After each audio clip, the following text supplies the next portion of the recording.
Ada orang Madura naik bis kebetulan penuh sesak dan harus berdiri bergelantungan. Di sebelahnya itu persis orang berambut cepak. Di tengah jalan itu orang Maduranya nanya sama orang yang sebelahnya, "Permisi Pak, ada apa?" "Bapak ini ABRI ya?" "Bukan saya, bukan ABRI saya." "Mungkin saudaranya ABRI Pak." "Enggak, saya enggak punya saudara ABRI saya." "Teman-temannya mungkin ada yang ABRI Pak." "Enggak. Saya ini cuma pedagang bakso aja, teman-teman saya ya pedagang semua." Begitu tahu begitu langsung meledak orang Madura. "Dorema sampean ini punya mata taruh di mana?" katanya. "Ini kaki orang sampean injak ini. Sampean mau carok atau mau apa sekarang?" Setelah dipastikan orang ini tidak ada hubungannya dengan ABRI gitu.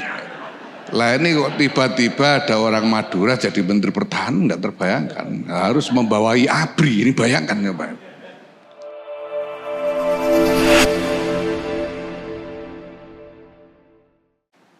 Kalau kita harus berjalan ke depan, apalagi dalam konteks realitas hari ini,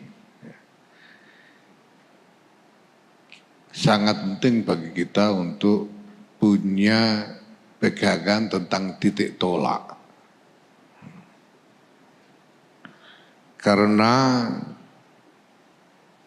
ke depan ini ada banyak hal, banyak variabel yang mungkin tidak seluruhnya bisa kita identifikasi saat ini. Kalau mau berimajinasi secara tuntas tentang 100 tahun Indonesia, ya tidak selesai sampai Ba'da Dzuhur Pak Irfan ya. Ini Ba'da Dzuhur tanggal berapa itu selesainya itu masih lama. Tapi intinya bahwa pasti akan banyak perubahan yang tidak kita sangka-sangka. Sekarang ini saja ada banyak fenomena baru yang dulu saya sendiri pada waktu masih remaja tidak ngimpi sama sekali. Tiba-tiba kok ada seperti ini. Ada benarnya juga kalau orang bilang milenium ini menjadi semacam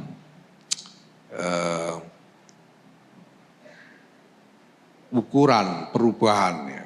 Karena buat Indonesia khususnya ini begitu masuk milenium kedua ini ada banyak sekali perubahan yang tidak terduga. Kebetulan reformasi itu sendiri terjadi di penghujung milenium pertama.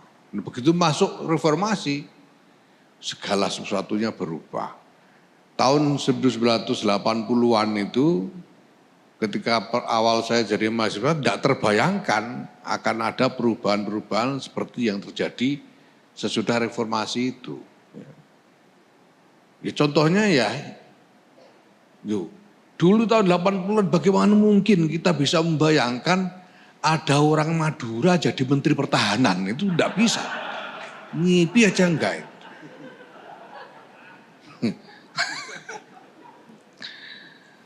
Ada banyak humor tentang orang Madura. Dan yang salah satu yang paling terkenal itu tentang orang Madura dan ABRI waktu itu. Ada orang Madura naik bis kebetulan penuh sesak dan harus berdiri bergelantungan. Di sebelahnya itu persis orang berambut cepak. Di tengah jalan itu orang Maduranya nanya sama orang yang sebelahnya, "Permisi Pak, ada apa?" "Bapak ini ABRI ya?" "Bukan saya, bukan ABRI saya." "Mungkin saudaranya ABRI Pak." "Enggak, saya enggak punya saudara ABRI saya." "Teman-temannya mungkin ada yang ABRI Pak." "Enggak.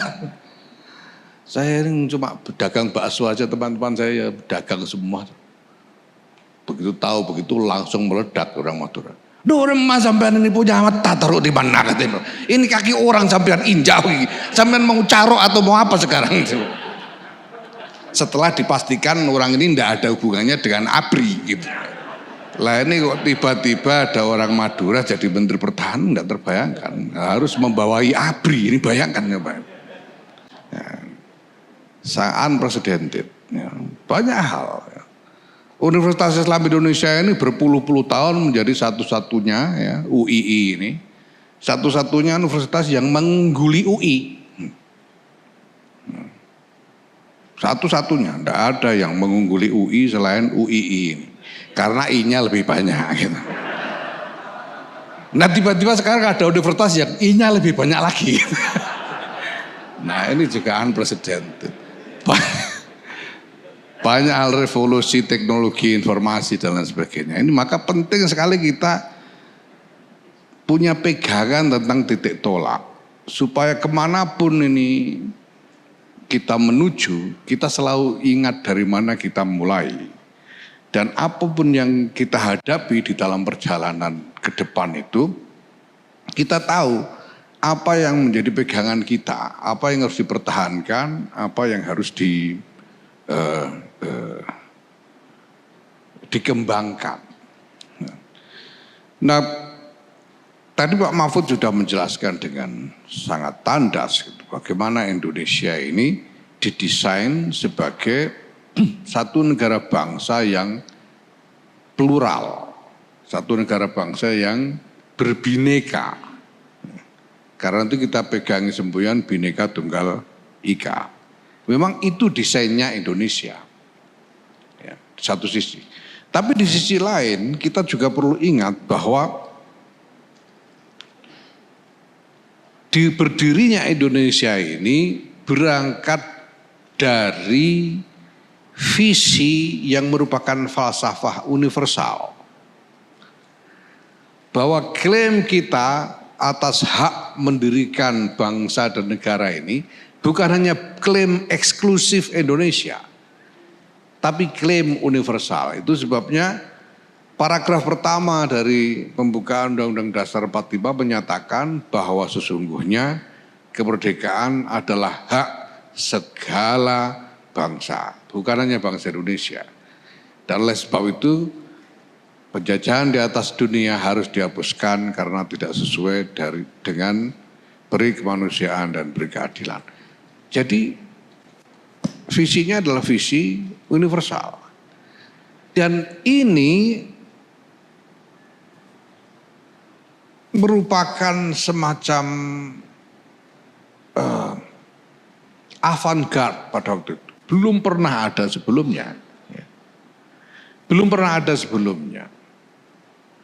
Ada negara-negara bangsa baru yang lahir sesudah Perang Dunia Pertama, ya. Tapi belum pernah negara dilahirkan dengan klaim universal seperti Indonesia ini. Ya. Nah ini punya makna yang sangat dalam. Saya sendiri percaya dalam keyakinan saya bahwa proklamasi itu sebetulnya memberikan mandat kepada bangsa ini bukan hanya untuk mendirikan satu negara ini saja. Tapi mandatnya adalah mandat untuk memperjuangkan peradaban yang lebih mulia untuk seluruh umat manusia.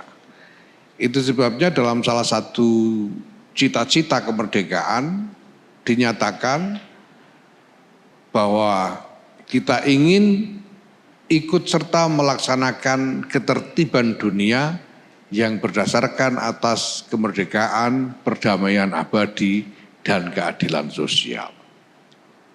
Nah, Bapak, Ibu, dan saudara sekalian saya hormati, ini semua lahirnya bangsa Indonesia dan terciptanya tatanan dunia yang memungkinkan bangsa Indonesia sebagai satu negara bangsa baru bergaul di tengah-tengah negara bangsa yang lain. Ini semua pada zamannya adalah juga sangat baru. Ini semua adalah tata dunia yang lahir sesudah Perang Dunia Kedua. Sangat baru. Dan sampai sekarang visi yang menjadi landasan dari tata dunia pasca Perang Dunia Kedua itu ini sesuatu yang masih harus terus diperjuangkan karena belum menjadi kenyataan. Sama seperti visi tentang didirikannya bangsa dan negara Indonesia ini, memang masih banyak hal yang belum sempurna. Nah, terkait dengan itu semua, Bapak Ibu sekalian yang saya hormati, saya kira hal-hal yang paling penting diantaranya adalah selain ya sesudah kita memahami bahwa kita mulai dari visi tentang kemerdekaan, visi tentang kesetaraan di antara segala kelompok yang berbeda-beda, dan visi tentang kemanusiaan yang universal. Nah, selanjutnya saya kira kita perlu memahami apa ancaman yang paling menyolok dari realitas di sekitar kita ini, yang bukan hanya potensial menimbulkan kerugian bagi kita saja, bagi diri kita secara katakanlah pragmatis, tetapi potensial mengancam integritas visi itu sendiri.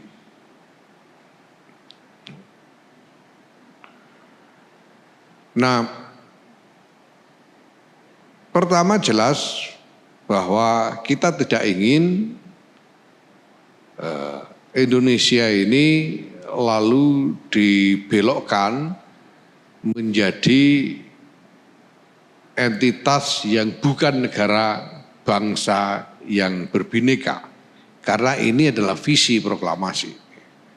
Itu sebabnya kita tidak setuju Indonesia menjadi negara Islam, apalagi negara khilafah.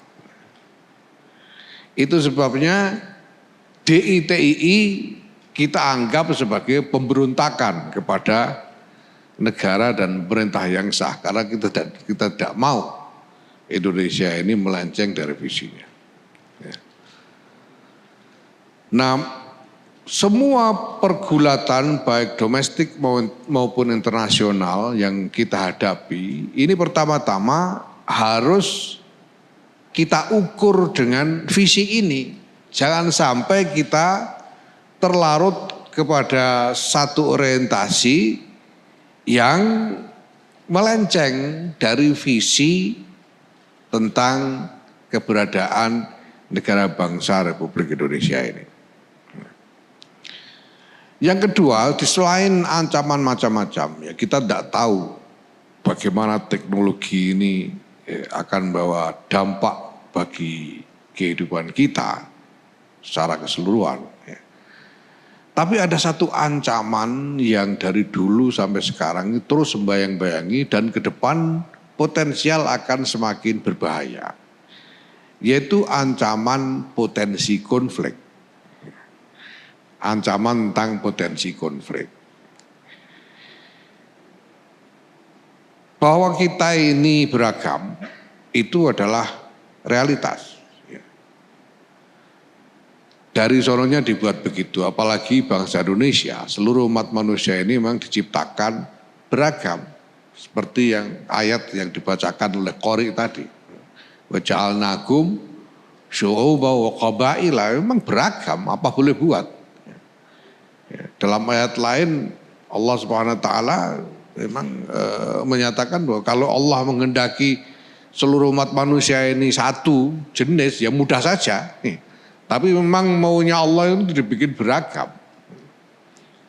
Nah, di dalam keberagaman itu diingatkan bahwa kita ini harus saling mengenal, saling